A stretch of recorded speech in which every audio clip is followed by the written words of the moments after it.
참으로 부활절에는 우리가 만나리라 생각했는데 만나지 못해서 더 보고 싶고 또 마음이 아프기도 합니다. 그러나 우리들이 이 시공간을 뛰어넘어서 믿음 안에서 우리는 항상 하나가 되도록 노력하고 또 하나임을 늘 경험할 수 있으면 좋겠습니다.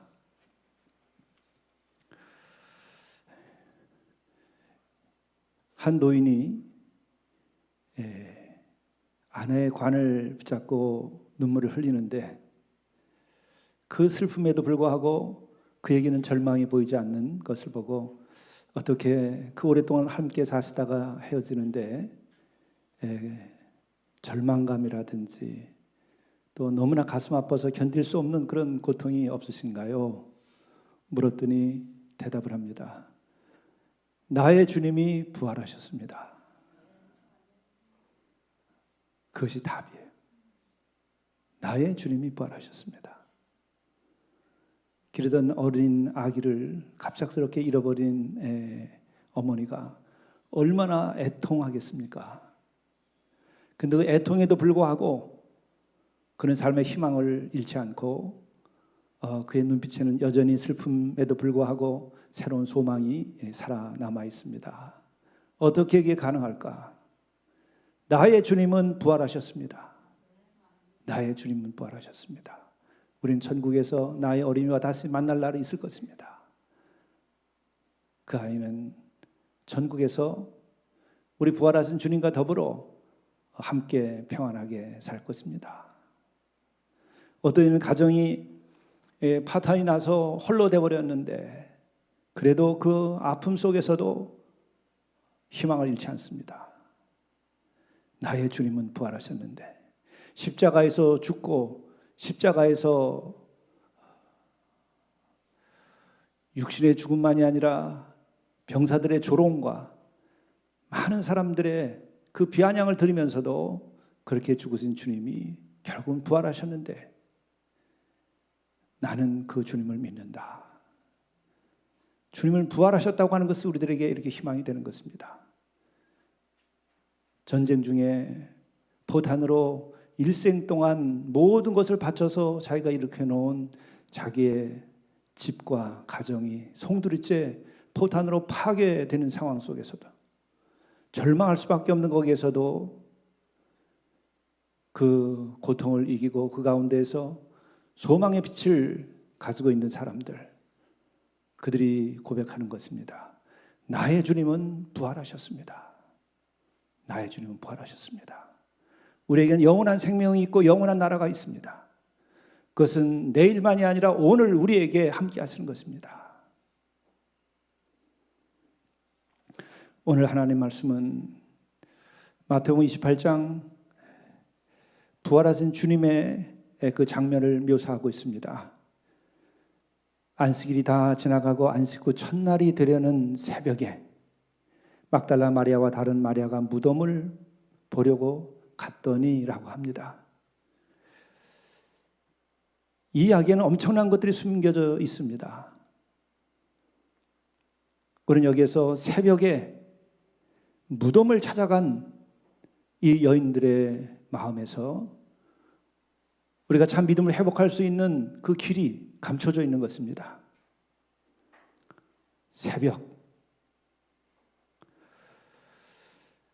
새벽에 시장을 간 것이 아니고 새벽에 물건을 사려고 어딘가를 간 것이 아니고 새벽에 찾아간 곳이 무덤입니다. 무덤에서 나올 수 있는 것이 무엇일까요?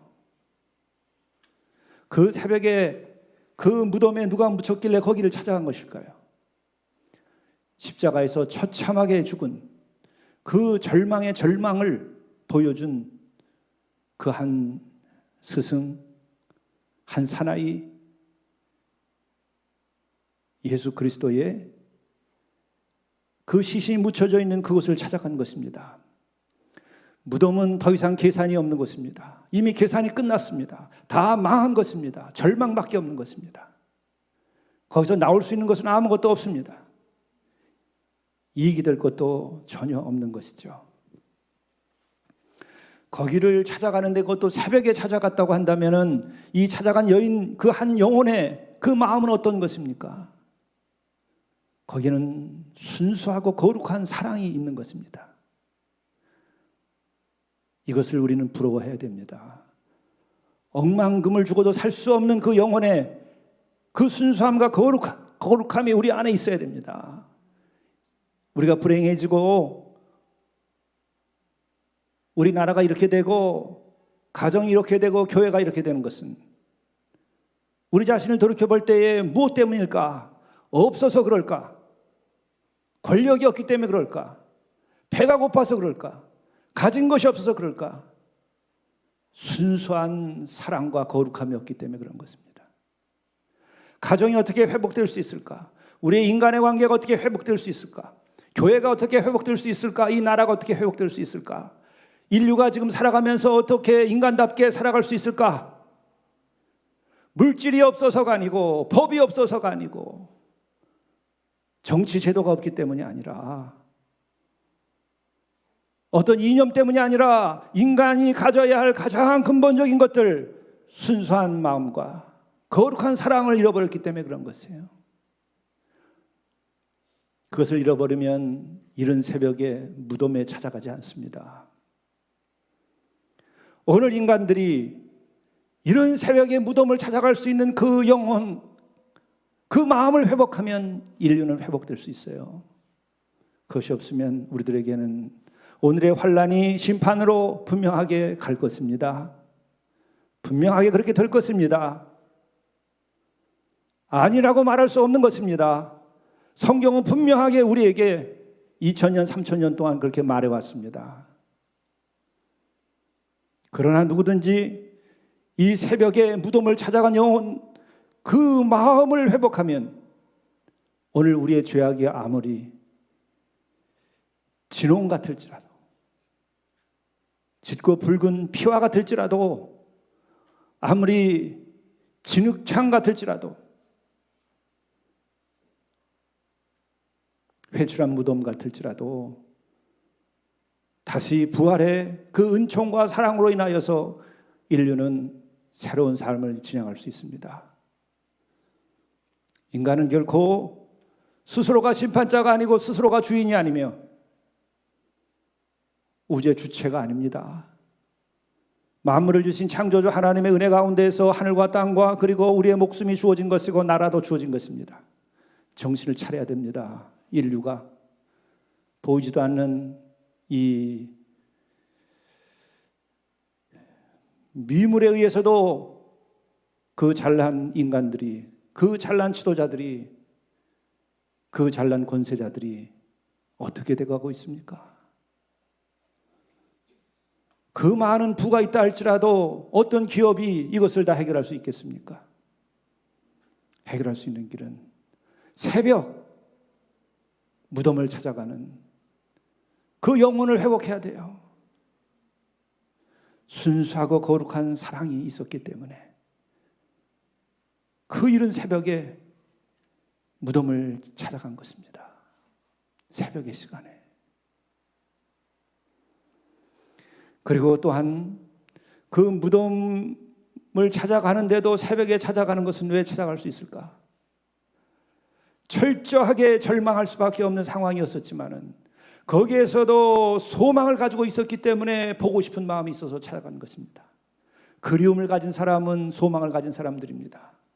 더 이상 사람과 사람의 관계에서 그리움을 잃어버리면 두 사람의 관계는 끝난 것입니다. 자신의 인생에서 그 무엇인가 그리워하는 마음이 없어지면 그 영혼은 이미 무덤인 것입니다. 그 대상이 연인이든지 부모든지 나의 조국이든지 나의 친구든지 그 그리움이 남은 사람은 절망 가운데서도 완전히 절망하지 아니한 사람입니다. 절망적 상황 속에서도 그리움이 있는 사람들은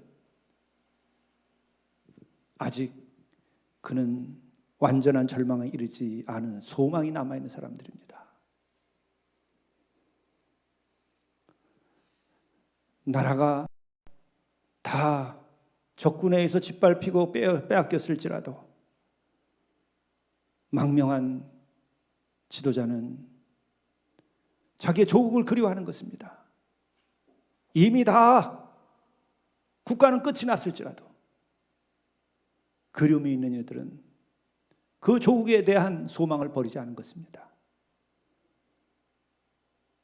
함께 살아가던 성도나 또 가족 그리고 친구라 할지라도 아직 그리움이 남아있다고 한다면 그는 그에 대한 소망이 남아있는 것입니다.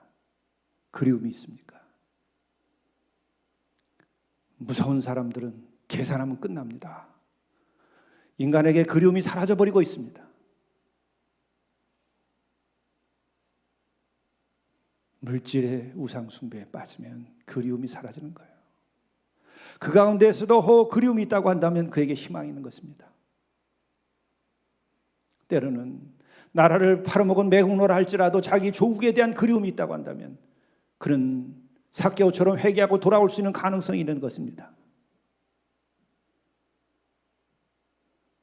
어떤 악을 저지르고 아버지를 배반하고 집을 뛰쳐나간 자식이 있다 할지라도 그가 아버지에 대한 그리움이 있다고 한다면 그는 회복될 수 있는 가능성이 있는 거예요. 그리고 새벽 무덤을 찾아간 이 여인들에게는 어떤 마음이 남아있었기 때문에 이랬을까? 말씀이 육신이 되어서 우리에게 오신 예수 그리스도의 가르침에 대하여서 그 기억이 있기 때문에 그런 것입니다. 그 말씀이 그 영혼을 아직도 사로잡고 있기 때문에 그렇습니다. 내가 십자가에서 죽게 되지만 사흘 후에 내가 다시 태어날 것이다. 다시 부활할 것이다. 다시 살아날 것이다. 주께서 몇 차례에 걸쳐서 얘기하셨습니다. 이렇게 깨어있는 영혼들은 인류의 역사에서 없었던 일이라 할지라도 그 가르침에 대하여 경청하는 것입니다.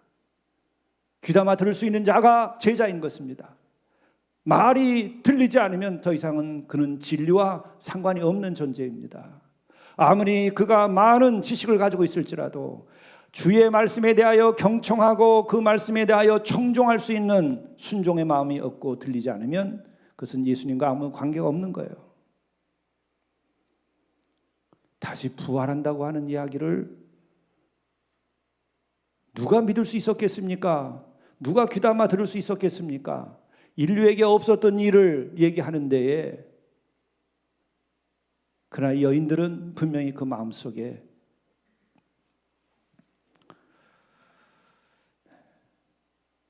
그 말씀에 대한 기억이 있고 그 말씀이 살아서 그 영혼들을 움직인 것입니다. 그러기에 오늘 말씀을 보더라도 천사가 그들에게 나타나서 6절에 하는 말이 뭡니까? 그가 여기에 계시지 않고 그가 말씀하시던 대로 부활하셨다. 이 자리에 계시지 아니하다. 이 여인들의 마음속에 있는 것을 일깨워주고 확인시켜주는 겁니다. 그가 너희들에게 말씀하신 대로 이 자리에 계시지 아니하시다.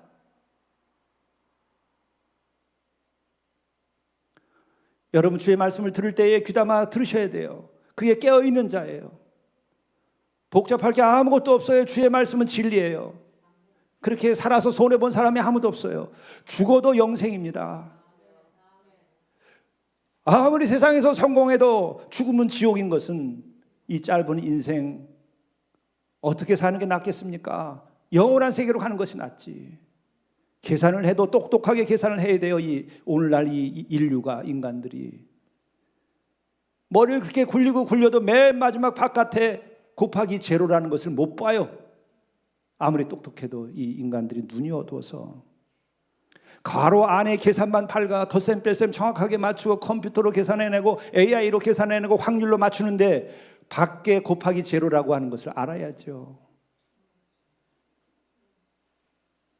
그거를 알면 주의 말씀을 듣게 되어 있어요. 죽음을 아는 자는 주의 말씀을 듣게 되어 있어요. 교회가 왜 존재합니까? 교회 자체가 크기 위하여 존재하는 것이 아니라 주의 말씀으로 인류를 구원하고 인간을 깨우치고 그로 하여금 지옥이 아니라 천국과 영생을 얻게 하기 위하여서 있는 거예요. 더 이상 물질에 빠져서 더럽게 살지 말고 권력에 빠져서 남을 짓밟고 그 위에서 군림하지 말고 그렇게 하기 위하여서 거짓을 행하지 말고 너희들이 가난한 마음 가지라는 거예요. 깨끗한 마음 가지라는 거예요. 약한 사람, 어려운 사람을 보고 죄된 내 자신을 보고 애통하라는 거예요. 그게 예수께서 가르치신 팔복의 말씀의 중심에 있는 거예요. 그런데 우리에게 영원한 소망은 뭡니까? 얘기하신 대로, 말씀대로 무덤에 계시지 아니하시다는 거예요. 이 여인들의 마음속에는 그 예수 그리스도의 말씀이 살아있었던 거예요. 여러분이 교회에서 봉사하고 헌신하는 거 정말 귀한 겁니다. 아무나 못하는 거 알아요.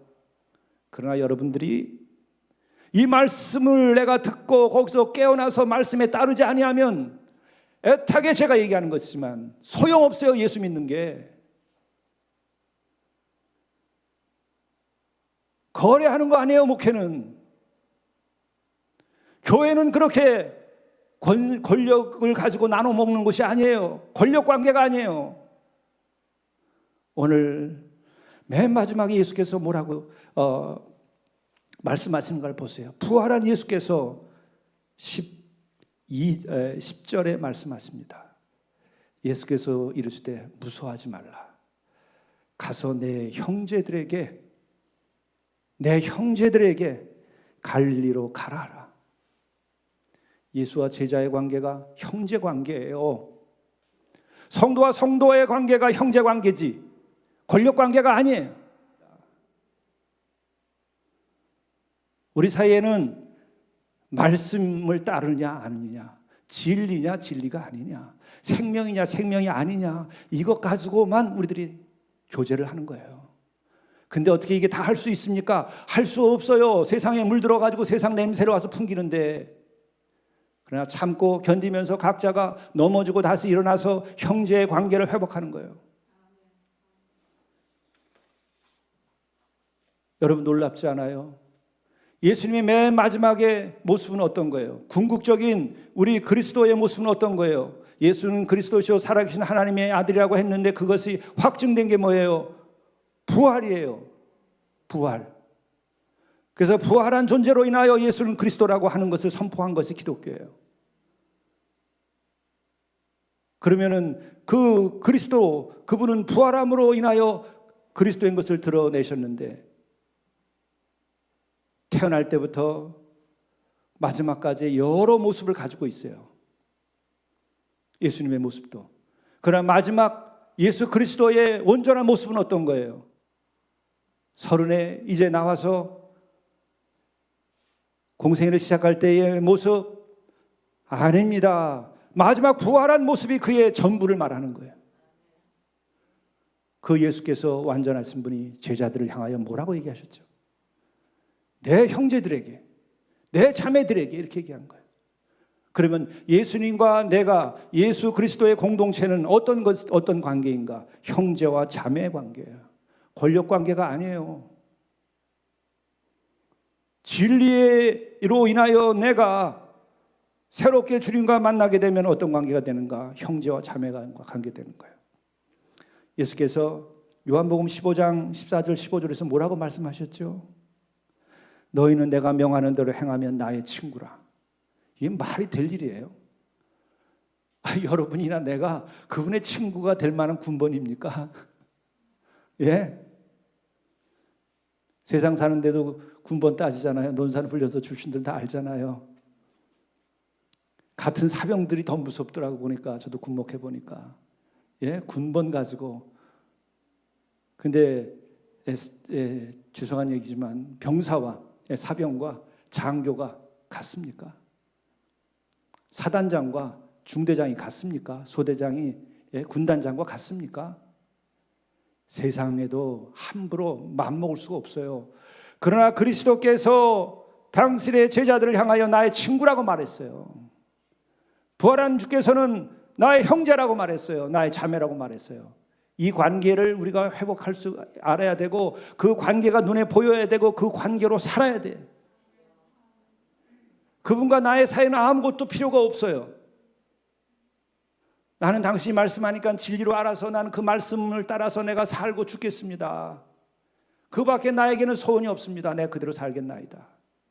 내가 그러지 못할 때 나를 지켜주시고, 그러지 못할 때 나를 일으켜 세워주시고, 내가 쓰러질 때 다시 주의 말씀대로 살아서 내가 진리로, 길과 진리의 생명의 길을 가게 하시옵소서. 이것만이 우리와 주와의 관계고, 이러한 과정 속에서 그 다음에 형제와 자매들의 관계가 형성되는 거예요. 무슨 관계가 먼저예요? 주님과 나와의 이 진리의 관계가 먼저 형성되고, 난 다음에 성도와의 관계가 형성되는 거예요. 이게 똑같은 문법이 적용되는 거예요. 영적인 문법은. 그리스도와 나와의 관계가 먼저 제대로 형성돼서 주님께서 나의 친구라고 말씀하시는데, 그게 형성되면 그 다음에 형제 자매로 또한 우리들이 맺어지는 거예요. 그렇지 않으면 진리 관계가 아니에요. 길을 같이 가는 거 아니에요. 이게 눈이 버떡 떠가지고 이 길을 가야 돼. 그렇지 않은 것은 제자의 도를 알지 못하는 거예요. 죄송한 얘기지만 제자의 도를 이렇게 성경대로 얘기해 주는 거 여러분 들어봤어요? 엉터리로 가르치더라고. 안타까워요. 그래서 다 무리들이지 제자가 아니고, 무리의 질서를 가르치고 무리의 질서를 교회에서 유지하고, 우리가 어떻게 무리예요? 그리스도의 제자지. 오늘은 너무도 무서운 말씀이 나의 친구라 그리고 나의 형제라고까지 얘기했어요. 먼저 주님과 내가 친구여 형제가 돼야 돼. 그럼 어떻게 되느냐? 두 가지. 하나는 이제부터는 너희를 종이라 하지 아니하리니 종은 주인이 한 것을 알지 못함이라. 너희를 친구라 하였노니 내가 내 아버지께 들은 것을 다 너희에게 알게 하였습니다. 하늘 아버지의 그 비밀을, 그 진리를, 아버지께서 내가 들은 것을 너에게 다 알게 하였으니까 이제 너희 나의 친구라. 진리를 얻게 되면 친구가 되는 거예요. 그리고 부활한 주를 진정으로 만나서 그와 더불어 살아갈 수 있는 믿음을 가지게 될 때에 예수께서 오늘 말씀하시면 형제라고 부르는 거예요. 자매라고 부르는 거예요. 다른 거 다 껍데기 벗겨버리세요. 불순물 다 빼세요. 그래야 우리의 신앙이 살고, 우리의 성도의 교제가 살고, 교회가 살고, 우리가 주님과 더불어 정말 살아있는 채로 우리가 살아서 부활한 주와 더불어서 우리 인생을 살아가는 거예요. 그거 하려고 우리가 부활절 예배를 드리고, 그거 하려고 우리들이 함께 예배 드리고, 함께 우리들이 주님의 이름으로 사랑을 실천하고 우리들이 말씀 배우는 거예요. 그거 외에는 아무것도 없어요. 오늘 말씀 보면 그런데 무덤을 보려고 갔더니 그 다음에 어떤 일이 일어나냐? 큰 지진이 나며 주의 천사가 하늘로부터 내려와 돌을 굴려내고 그 위에 앉았는데 그 형상이 번개 같고 그 옷은 눈같이 시건을 지키전자들이 그를 무서워하며 떨며 죽은 사람과 같이 되었더라. 여기에서 큰 지진이 일어났어요. 굳은 땅이 다 흔들려 버린 겁니다. 굳어버린 우리의 가치관, 우리들의 선입관, 우리들의 생각, 우리의 철학들이 다 흔들려 버리는 거예요. 내 마음이 흔들려 버려야 돼. 내 마음에 지진이 일어나야 돼. 우리는 반드시 죽을 것이라고 믿는 그 믿음, 이것이 예수께서 부활하시기 전까지 인류가 믿어온 것 가운데 가장 보편적인 확고한 믿음이에요. 바위돌보다도 아주 굳건한 믿음으로 인간이 믿어온 게 뭐냐? 우리는 죽는다. 우리는 끝난다. 그러니까 막 살다 죽으면 되지. 거의 이렇게 산 거예요, 인간들이.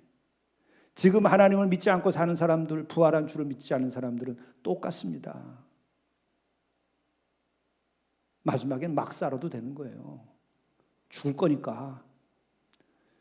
노세 젊어서 놀고 실컷 먹고 터지게 그냥 한탕 해먹고 끝나자. 이런 건 그런 생각이 없는 건가요? 그렇지 않고 세상이 이렇게 돌아가죠. 결코 하나님은 끝을 안 내요.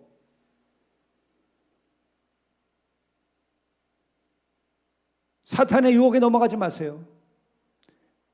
결코 그냥 내버려 두지 않아요. 심판하신다고 그랬어요. 그냥 끝나지 않습니다.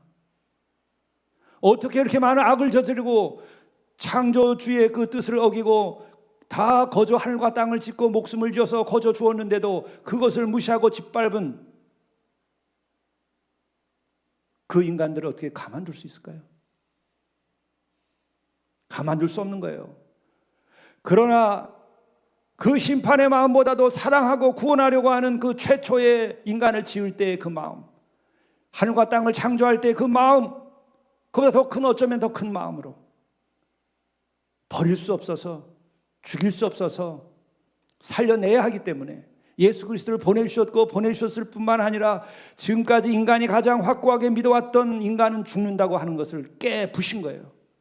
그리고 믿기만 하면 너희들이 구원함을 얻는다는 거예요. 큰 지진이 일어나서 무덤을 뒤 흔들고 예수 그리스도를 살려냈은 것처럼 오늘 부활을 맞는 우리들의 마음이 큰 지진이 일어나서 우리는 죽지 아니한다, 우리는 주님과 더불어 영원한 생명을 얻게 될 것이다, 그 부활의 소망을 우리가 가져야 되는 거예요.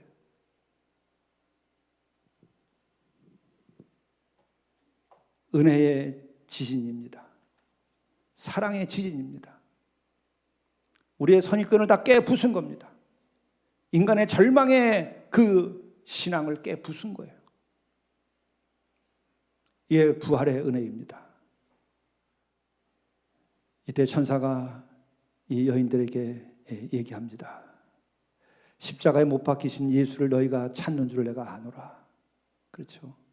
새벽에 이 여인들이 왜 왔는가? 십자가에서 죽은 아무짝에도 쓸모없는 절망 덩어리 그 자체인 예수를 찾으러 오는 그 믿음, 그 사랑, 그 속에는 바로 이미 말씀드린 것처럼 부활할 것이라고 하는 그 말씀을 그들이 가슴에 새기고 그것이 작동하고 있었기 때문에 왔겠죠. 그가 말씀하신 대로 살아나셨느니라. 그가 말씀하신 대로 살아나셨느니라.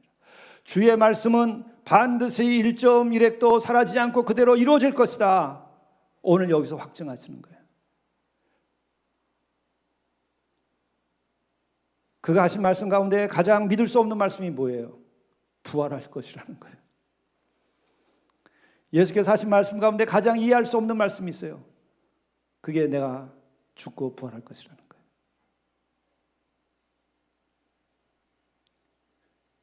바로 그 말씀이 성취된 거예요. 그렇기 때문에 그의 말씀은 단 하나라도 이루어지지 않을 것이 없을 겁니다. 그러니까 다른 거 이것저것 여러분 배우고 따르려고 하지 말고 말씀 그 자체를 배우고 그것을 따르세요. 거기에 길이 있고 진리가 있고 생명이야. 그래서 예수께서 길이요 진리요 생명이라고 얘기하시는 거예요. 정말 이것을 깨워서 알고 우리가 이렇게 살아가야만 됩니다. 이때 이 여자들이 이 천사의 말씀하신 것을 듣고 그리고 빈 무덤을 보고 이들이 경험한 것이 뭐죠? 8절 그 여자들이 무서움과 큰 기쁨으로 빨리 무덤을 떠나서 제자들에게 알리려고 다름질했다 그런 거예요. 바로 우리가 회복할 게 뭐예요?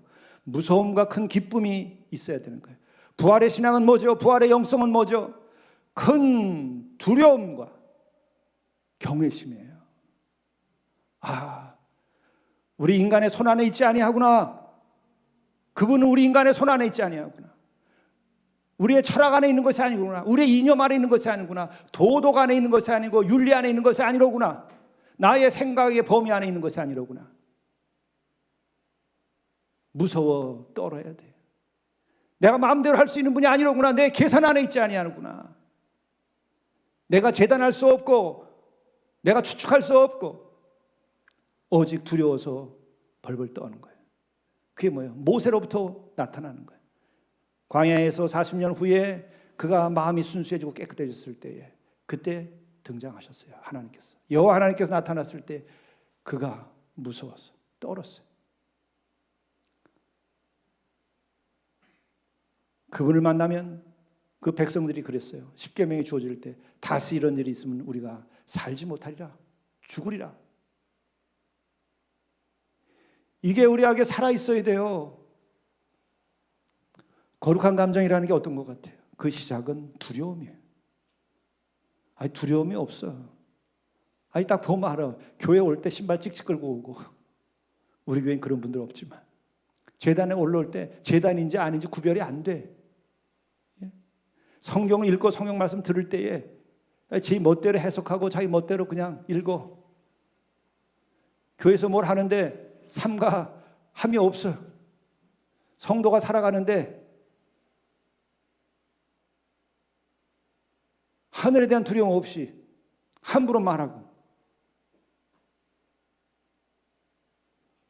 그거 뿌리 뽑지 아니하면은요, 그런 마음 뿌리 뽑지 않으면 그 사람 주의 은혜 받고서 주의 말씀 따라 절대 못 살아요. 죄송하지만 절대 말씀대로 살아가기를 원해서 하는 얘기예요. 내가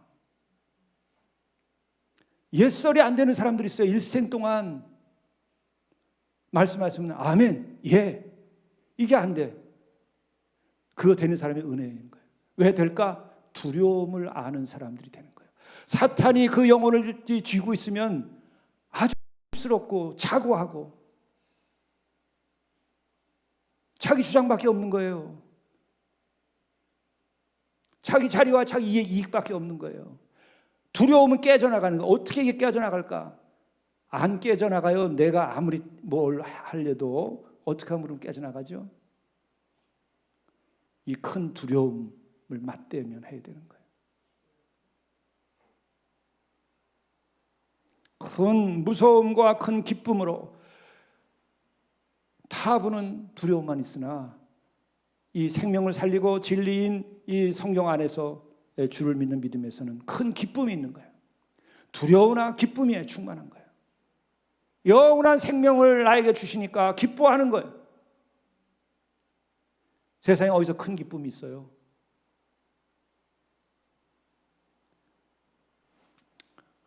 우리가 국민적으로 막 다 기뻐하던 게 있는데, 그게 2002년 월드컵에서 4강 올라가니까 막 온 민족이, 그때 신문에도 보니까 온 민족이 이렇게 기뻐했던 날이 없다고 그렇게 그랬어요.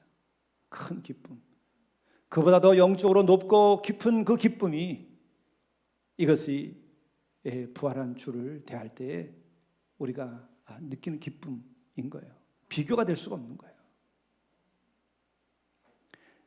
여자들이 큰 무서움과 큰 기쁨으로 빨리 무덤을 떠나서 제자들에게 알리려고 다름질했다는 거예요. 우리들의 의식 밖에 더 높은 세계가 열리면 두렵게 되는 거예요. 내가 예상한 것 밖에 어떤 것이 일어나게 되면 우리가 두려워하는 거예요. 그런데 그것이 거룩한 것이 일어나는 거예요. 우리가 트라우마라고 그러잖아요. 교통사고를 겪은 분들 이렇게 얘기 들어보니까 정말 끔찍하더라고요. 그 생각지도 않은 상황이 막 벌어지는 거예요. 눈앞에서 펼쳐집니다. 자동차가 공중에 뜨고 유리창이 깨져 들어오고, 그리고 차가 찌그러져서 들어오고, 옆에서 비명소리가 들어오고, 아이의 비명소리로 자기가 그것을 눈으로 보고, 그러면서 자기 다리가 부러져 나가는 것을 봐요. 그러고 나서 의식을 잃고 깨어났는데 그것이 사라지지 않는 거예요. 자동차 소리만 들어도 기겁을 하고 깨어 잠을 못 자. 그게 트라우마예요. 근데 거룩한 트라우마라고 말할 수 있는 거예요. 하나님께서 나를 부시고 들어오는 거예요. 새 생명으로 거룩하게, 아름답게, 조화롭게 나를 탄생시키는 새로운 힘이 나에게 쳐들어오는 거예요. 그래서 여태까지 고통과 트라우마와 아픔과 절망과 상처와 이게 아주 틀이 돼가지고 나를 짓밟고 나를 사잡고 있는데 이게 깨져나가는 거예요. 다리가 부러져 나가듯이 병든 내 마음이 부서져 나가는 거예요. 그리고 새 생명이 탄생하는 거예요. 그것이 두려움과 기쁨이라고 말할 수 있어요. 이 여인들이 지금까지 생각하던 슬픔과 절망이 다 깨져나가는 거예요. 주님을 봤던 그 모습과 그분이 하셨던 말씀, 내가 다시 부활하리라, 살아나리라, 맞습니다. 그것이 이 여인들을 새롭게 만드는 거예요. 그래서 달려갑니다.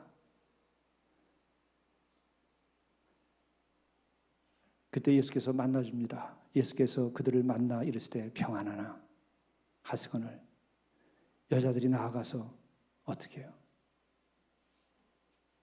그 발을 붙잡고 경배했다는 거예요. 팔짱을 끼고 이렇게 한 게 아니고 발을 붙잡고 경배했다는 거예요. 그게 뭐예요? 두려워했기 때문에. 경외심, 거룩한 두려움이기 때문에 그런 거예요. 이 마음 한번 이 세상에 살다가 가져보면 얼마나 좋겠어요.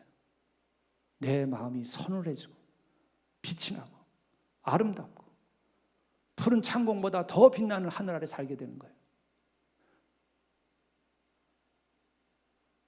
이런 마음 하나 달라고 기도하세요. 한번 살다 가는 인생을 그렇게 거룩한 두려움 가운데서 기쁨으로 살아가야지.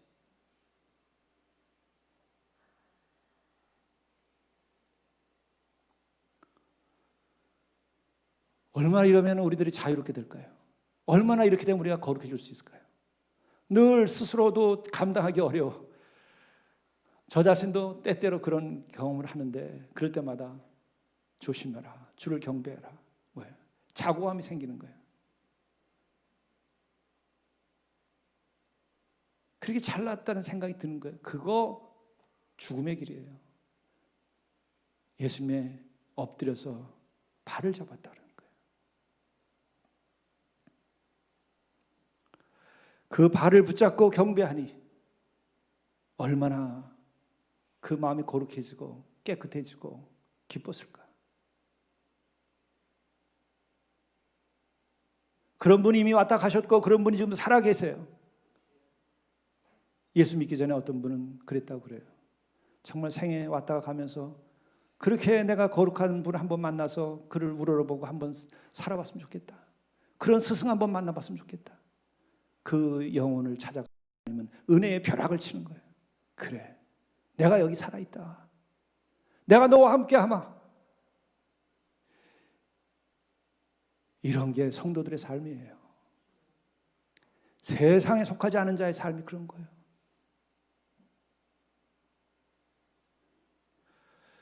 그때 예수께서 이르시되 무서워하지 말라. 내가 사랑하노라 그 얘기.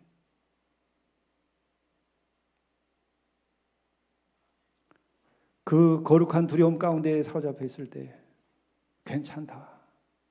내가 너희를 사랑하마. 내가 너희를 용납하마. 이게 주님의 마음이에요. 그러면서 형제 자매라고 얘기한 거예요. 이게 무슨 일입니까? 가장 높은 분이 높은 분인 줄을 알고 그 앞에 엎드러져서 경배하며 그를 높일 때에 그분이 내려와서 나의 형제, 나의 자매요. 이게 기독교 신앙이에요. 이게 하나님과 인간의 만남이에요. 그러나 우리들이 이렇게 삶과 두려워할 줄 모르고 무서워할 줄 모르고 경배할 줄 모르는 자는 만나주질 않아. 만나주질 않아요. 그러나 절망할 것이 아니라 기다리시는 거예요. 기다리시는 거예요. 그렇게 두려움 가운데 있는 이들에게 부활한 주님이 이 육체 가운데 있는 이 육신을 가지고 있는 인간들에게 하시는 얘기가 형제, 자매라고 얘기했어요. 낮고 낮은 데까지 와서 함께 해주는 거예요. 이것이 주님과 우리의 교제, 그리스도와 우리의 만남이고 이것이 될 때에 야 성도의 교제가 가능하게 되는 거예요. 이게 될 때에 교회에서의 가르침이 서게 되는 거예요. 이게 될 때에 교회가 세상과 구별되는 거예요. 이렇게 될 때에 우리는 부활의 빛을 세상에 보일 수 있고 우리 자신이 하나의 빛이 되는 것이고 우리가 소금의 역할도 하게 되는 것이죠. 이 부활의 은혜가 오늘 이 새벽 무덤을 찾아갔던 이 두 여인들과 같은 믿음이 여러분과 함께 있으며 뿐만 아니라 이들이 겪었던 것 같은 그 두려움과 큰 기쁨이 여러분께 함께 있고 또 여러분들이 그렇게 주님을 두려워하며 여러분들이 경배하심으로 인해서 예수께서 여러분들에게 너희는 나의 친구라. 너희는 나의 형제고 너희는 나의 자매다. 함께 가자. 그런 음성을 들으시기 바랍니다. 부활의 주님, 참으로 부활로 인하여 예수 그리스도께서 사역하신 모든 것들을 이제 끝내고 보여주시고 이제는 온전히 우리들에게 그 부활의 새벽의 은혜를 우리가 누리며 살아가기를 원하심을 저희들이 생각하며 주께서 우리와 함께 하시기를 구합니다. 우리가 어떤 처지에 있든지 어떤 절망 가운데 있든지 어떤 상실감 가운데 있든지 어떤 상처 가운데 있든지 우리의 모든 교우들 또한 한 영혼을 사랑해 주셔서 우리가 다 함께 주님을 이렇게 사랑하며 우리가 주님께서 우리를 형제 자매로 불러주시는 그 음성을 들으면서 함께 우리 선한 목자이신 주님의 은혜와 사랑 가운데 부활한 주님의 그 은총 속에서 우리들이 이 생을 다 함께 살아갈 수 있도록 인도해 주옵소서. 이 모든 말씀을 예수 그리스도의 이름으로 간절히 기도드리옵나이다. 아멘.